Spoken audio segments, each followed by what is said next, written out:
One of the things when we talk about tax modernization and why do we need tax modernization, well, Kentucky's revenues are not growing with the economy. And really the number one reason for that is that our sales tax, if you go back and look at our sales tax, it's growing very slow. The last 10 years is just very, very slow growth. And the number one reason for that is internet sales. And if you think back to right before Christmas, and after Cyber Monday, the news on Tuesday after Cyber Monday was a record-breaking year that they had of all these items that were bought online. And you also saw at Christmas time when UPS and FedEx couldn't deliver all the packages in time for Christmas because of the glut of online shopping. People had bought stuff to be delivered to them. We're not collecting sales tax off. Now, we do collect sales tax on some of it. If a company has a physical presence in the Commonwealth, they collect the sales tax for us. Amazon, if you buy something from Amazon, they collect the sales tax. But and that's probably a fairly good chunk of the online sales. But we figure Kentucky's probably losing about $300 million a year in sales tax revenues to online shopping. Now, under Kentucky law, if you buy something online, you're responsible to pay the sales tax on that. I don't know if you all knew that, but there's a little check off down at the bottom of your tax return, ask if you've bought anything from out of state and want to declare the tax on it. So, Ham, if that bothers you when you buy something online that the Commonwealth didn't get the sales tax, we do have a plan for you to make up for that. But anyway, but the federal government, I guess it's been 15 years ago, there was a state to try to collect sales tax on online shopping, and there was a lawsuit went all the way to the Supreme Court. And when the Supreme Court heard it, they said, we're not going to hear this because there's no uniform way across the states. There's no way for a merchant to know what the sales tax is in another state. So we're not going to hear this bill or this lawsuit until you guys get your act together. So a group started the streamlined sales tax.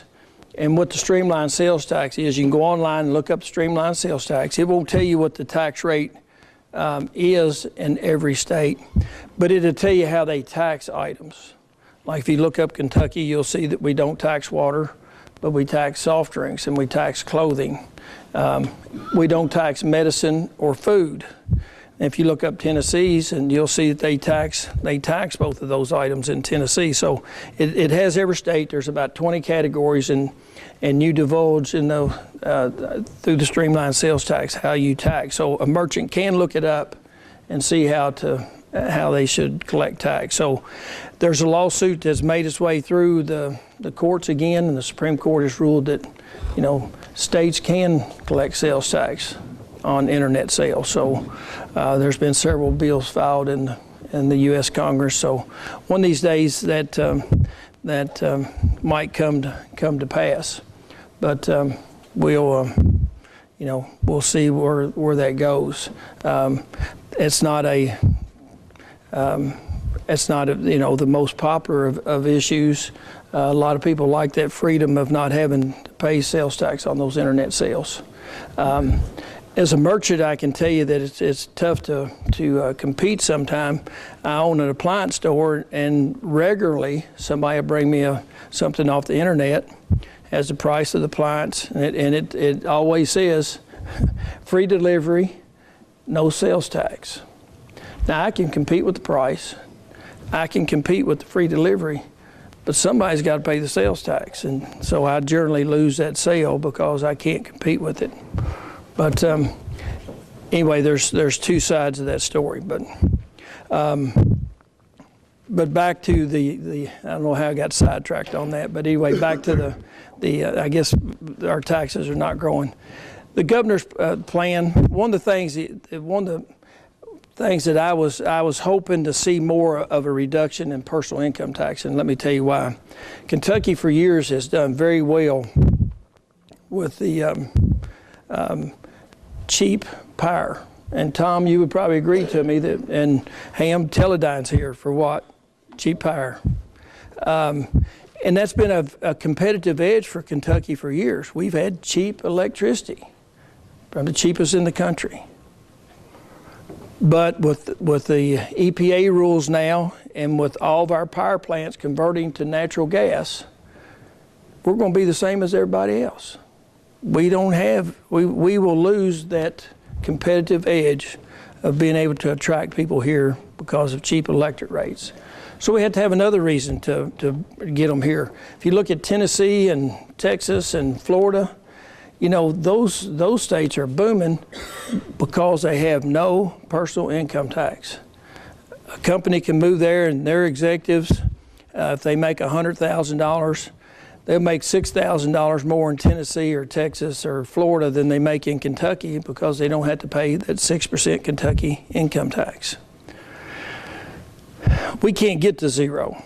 We can't get there. I don't see any way that we could ever get to zero. But we could get to 3% where Indiana is. And Indiana's doing very well too. So that would be my hope, is that somehow we could reduce that personal income tax down to 3%. Now, you see some of the items that they spread the sales tax to, and we're already hearing the complaints from the groups that are, I've already started hearing from people who do automobile repairs. If you look in there, automobile repairs is listed as the sales tax being extended to that service. So to make it work, the sales tax is going to be, you know, to get that down, the sales tax would be added to some services.